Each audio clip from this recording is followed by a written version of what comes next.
السلام علیکم ورحمۃ اللہ وبرکاتہ نحمدہ ونصلی علی رسولہ الکریم اما بعد۔ آج کا سبق سن لیجئے۔ آج کے سبق کی سرخی ہے حضور صلی اللہ علیہ وسلم کی سیرت، پارٹ نمبر 171۔ اب سراقہ ابن مالک بالکل قریب آ گیا اور حضور صلی اللہ علیہ وسلم سمجھ گئے کہ یہ ہمیں قتل کی نیت سے آ رہا ہے، تو آپ نے کہا اے اللہ اللہم اسرعہ، اے اللہ اسے پچھاڑ دے۔ چنانچہ روایتوں میں آتا ہے اتنا جملہ کہتے ہی گھوڑا جو تھا سراقہ ابن مالک کا وہ اس کے پاؤں زمین میں دھس گئے، حالانکہ پتھریلی زمین تھی۔ وہ سراقہ ابن مالک سمجھ گیا کہ بھئی یہ تو معاملہ کچھ اور ہے، اور وہ کھڑا رہا۔ اب وہ دوڑ ہی نہیں سکتا، گھوڑا بھی، اور بعض کتابوں میں لکھا ہے کہ سراقہ ابن مالک کے قدم بھی زمین نے پکڑ لیے، اور گویا کہ سمجھ لو کہ ایک قسم کی قبر میں داخل ہو گیا۔ اب اس نے فوراً کہا کہ حضرت آپ جو ہے دعا کر دیجئے، میں نکل جاؤں، میں آپ کا پیچھا نہیں کروں گا۔ تو حضور صلی اللہ علیہ وسلم نے کہا کہ ٹھیک ہے، اے اللہ اسے چھوڑ دے، اسے آزاد کر دے۔ چنانچہ وہ زمین پھٹی اور یہ گھوڑا بھی نکلا اور سراقہ ابن مالک بھی نکلے۔ اب وہ سمجھا کہ بھئی یہ تو کچھ جادو ہے یا کیا ہے، پھر سے اس نے پیچھا کیا تو حضور صلی اللہ علیہ وسلم نے پھر سے یہ جملہ کہا، کیونکہ 100 اٹھنیوں کی گرمی تھی۔ یاد رکھنا، مال کی گرمی، مال کا نشہ وہ نشہ ہوتا ہے جو ترشی نہیں اتارتا۔ مال کا نشہ سب سے زیادہ خطرناک ہوتا ہے۔ مال اور جمال، یہ دو نشے آدمی کو لے ڈوبتے ہیں۔ تو اس کو مال کا نشہ تھا، 100 BMW ملے گی، مالدار بن جاؤں گا۔ تو حضور صلی اللہ علیہ وسلم نے پھر بد دعا دی، جو بد دعا کے جملے کہے۔ اب اس کا گھوڑا اور یہ سراقہ ابن مالک یہ جو ہے چھاتی تک زمین میں چلے گئے۔ اب وہ اور سانس گھٹنے لگا۔ حضور صلی اللہ علیہ وسلم کھڑے ہوئے ہیں، دیکھ رہے ہیں، ابو بکر بھی دیکھ رہے ہیں، عامر ابن فہیرہ بھی دیکھ رہے ہیں، عبداللہ ابن رقت بھی دیکھ رہا ہے۔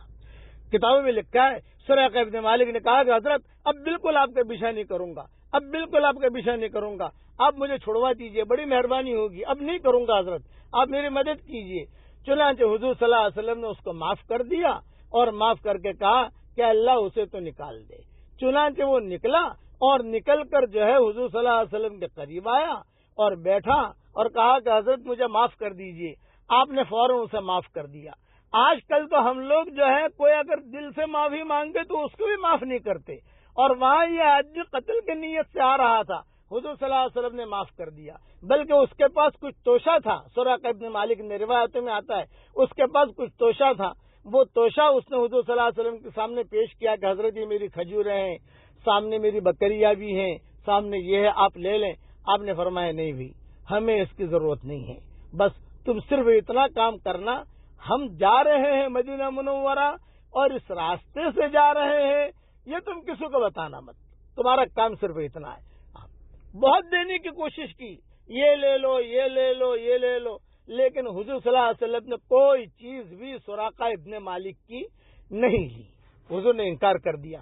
آج تو اللہ معاف فرمائے، ہمیں کوئی دے تو کبھی انکار نہیں کرتے، دوسرا ہے کہ چالاکیاں کر کے وصول کرتے ہیں، اور وہاں اللہ کا نبی یہ کہہ رہے بہت کوشش کی، حضرت فلاں میری بکریاں بھی آگے آ رہی ہیں، میں لکھ کے دے دیتا ہوں، جتنی بکریاں چاہے لیتے جانا آپ، یہ ہے وہ ہے، چونکہ سردار تھا یہ، آپ نے فرمایا میں کچھ نہیں لوں گا، مجھے کچھ ضرورت نہیں ہے، ہم یہاں سے گزر رہے ہیں، اس کی خبر مکہ والوں کو نہ ہو، تاکہ ہم لوگ مدینہ منورہ عافیت کے ساتھ پہنچ جائے۔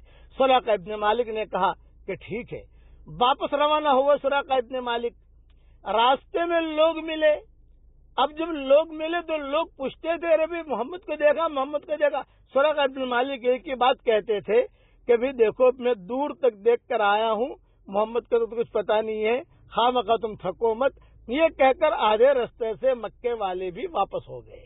لیکن حضور اکرم صلی اللہ علیہ وسلم جب وہاں پر تھے اور سراقہ ابن مالک روانہ ہو رہے تھے واپس، تو حضور نے ایک جملہ کہا، سراقہ سراقہ آج تو مجھے قتل کرنے کے لیے آ رہا ہے، ایک دن آئے گا کہ اللہ تجھے اسلام دے گا اور کسرا کے کنگن تجھے پہنائے جائیں گے۔ یہ جملہ حضور نے ہجرت کے راستے میں کہا تھا کہ سراقہ کسرا کے کنگن تجھے پہنائے جائیں گے. چنانچہ کتابوں میں لکھا ہے غزوہ احد کے بعد یہ مسلمان ہوئے ہیں. سراقہ ابن مالک رضی اللہ تعالیٰ عنہ بنے ہیں. اور جب کسرا کے کنگن حضرت عمر کے زمانے میں مدینہ منور آئے تھے تو حضرت عمر نے اعلان کیا این سراقہ ابن مالک، این سراقہ ابن مالک، سراقہ ابن مالک کہاں ہے، سراقہ ابن مالک کہاں ہے. پھر حضرت عمر نے کہا اپنا قصہ بیان کرو. سراقہ ابن مالک نے اپنا قصہ بیان کیا. حضور نے مجھے کہا تھا تجھے کسرا کے کنگن پہنائے جائیں گے.